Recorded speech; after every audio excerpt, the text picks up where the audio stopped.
Bonjour à tous, j'espère que tout le monde va bien. Je vais continuer l'étude du catéchisme de Spirago. On était rendu à voir les 4 marques de l'Église. On avait vu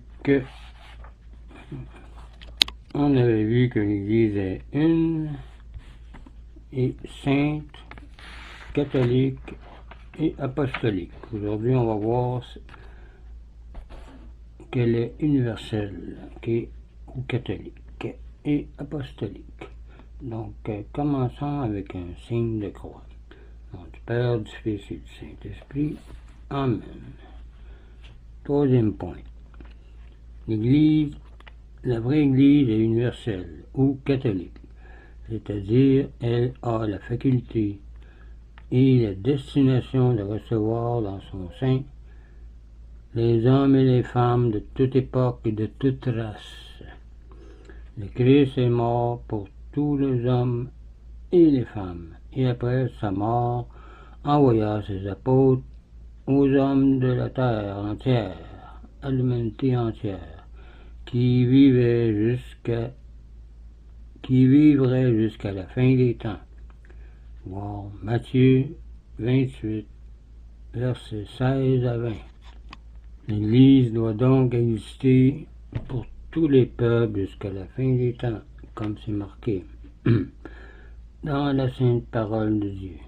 L'union de toutes les nations dans l'Église a du reste été indiquée par le miracle des langues à la Pentecôte. Voir Actes chapitre 2. L'Église romaine est universelle. Ses doctrines sont telles qu'elles peuvent être enseignées à toutes les nations. Aussi a-t-elle reçu dans son sein les races les plus diverses, les Grecs avec leur culture, les Romains avec leur esprit de conquête et leur sujet, les Germains barbares et avides de butin, les Slaves éloignés de tout ce qui leur était étranger, etc. L'Église accueille tout le monde. Elle est aujourd'hui répandue dans tout l'univers. Il y a bien, dit saint Augustin, des hérétiques partout, mais pas partout les mêmes. Tandis que l'Église catholique, elle, est partout la même. L'Église catholique a, à elle seule, 200 millions de membres en 1950. Aujourd'hui, elle est plus répandue. Elle compte environ 1,4 milliard de catholiques. De plus, elle envoie sans cesse chez les païens ses missionnaires comme messagers de la foi. Les autres églises, au contraire, se sont trop identifiées avec l'esprit national ou local et sont devenues des églises nationales. Une église, la Russe par exemple, qui dépend absolument d'un souverain, ne peut pas être la vraie église, pas plus que celle de Luther, qui déclara la lecture de la Sainte Bible comme indispensable au salut. En effet, d'après lui, le salut dépend de la foi seule, et celle-ci vient de la lecture de la parole de Dieu, ni celles qui n'ont pas de mission parmi les païens ou dont les missions sont sans succès. Quatrième critère, la vraie Église est apostolique, c'est-à-dire qu'elle doit remonter jusqu'aux apôtres, que ses institutions doivent dans leur substance ressembler à celle des temps apostoliques, et que ses chefs doivent être les successeurs légitimes des apôtres.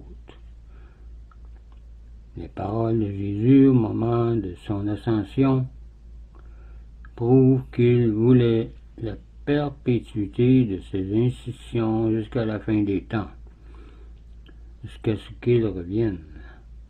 L'Église est construite sur les apôtres comme fondement avec Jésus-Christ comme pierre angulaire. Voir Éphésiens 2, verset 20. La vraie Église est donc celle-là seulement qui est fondée par les apôtres et qui dure jusqu'à aujourd'hui. L'Église catholique est apostolique, elle dure depuis 2000 ans déjà. Luther lui-même convenait que l'Église catholique est la plus ancienne des Églises. Tous les fidèles, disait-il, ont reçu leur religion des catholiques. Les pères les plus anciens enseignaient déjà ce que contiennent nos catéchismes, et notre culte ne diffère du culte des premiers chrétiens qu'en des cérémonies accessoires. Nos évêques et les apôtres sont unis entre eux par l'ordination, comme les anneaux des deux extrémités d'une chaîne.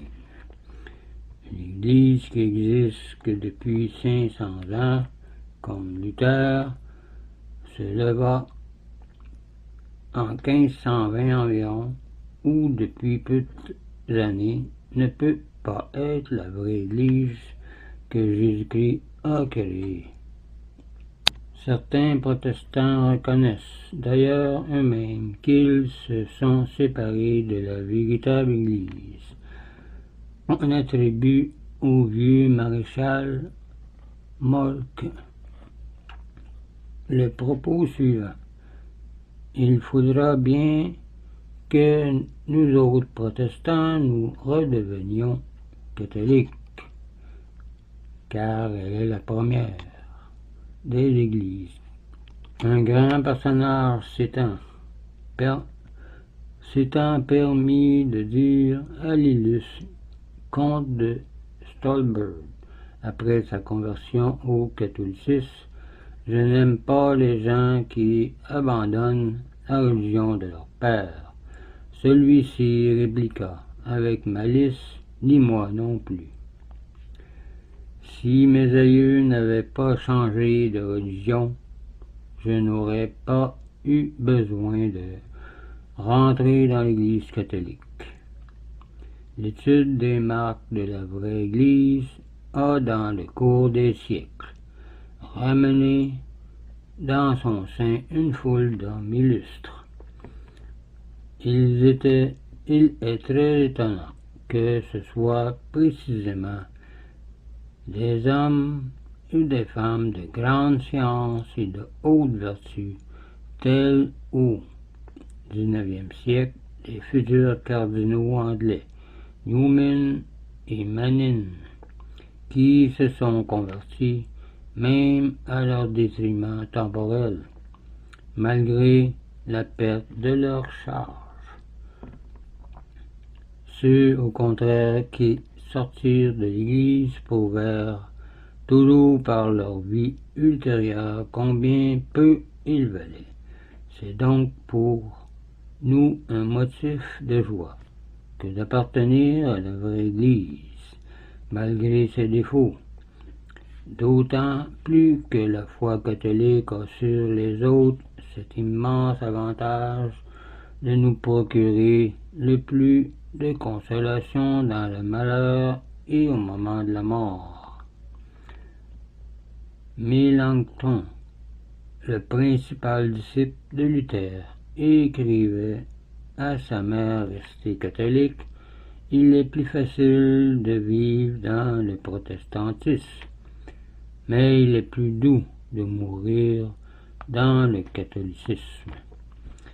Et à un autre, la religion nouvelle a plus d'apparence, mais le catholicisme a plus de sécurité. Donc, ce serait tout pour les 4 critères de la vraie Église. Elle est une, sainte, catholique et apostolique. La prochaine fois, on va parler de section 8, hors de l'Église catholique, point de salut. On va essayer d'expliquer un peu pourquoi. Qu'est-ce que ça veut dire? On peut parler juste un peu au début. L'Église catholique est un fleuve qui a sa source dans les eaux vives jaillissantes de la bouche du Christ. Dans sa doctrine, parole de Jésus à la Samaritaine, Jean 4, et qui coule depuis 20 siècles. Donc, on continuera là-dessus la prochaine fois. Donc, je vous laisse là-dessus, je vous dis au revoir et union de prière.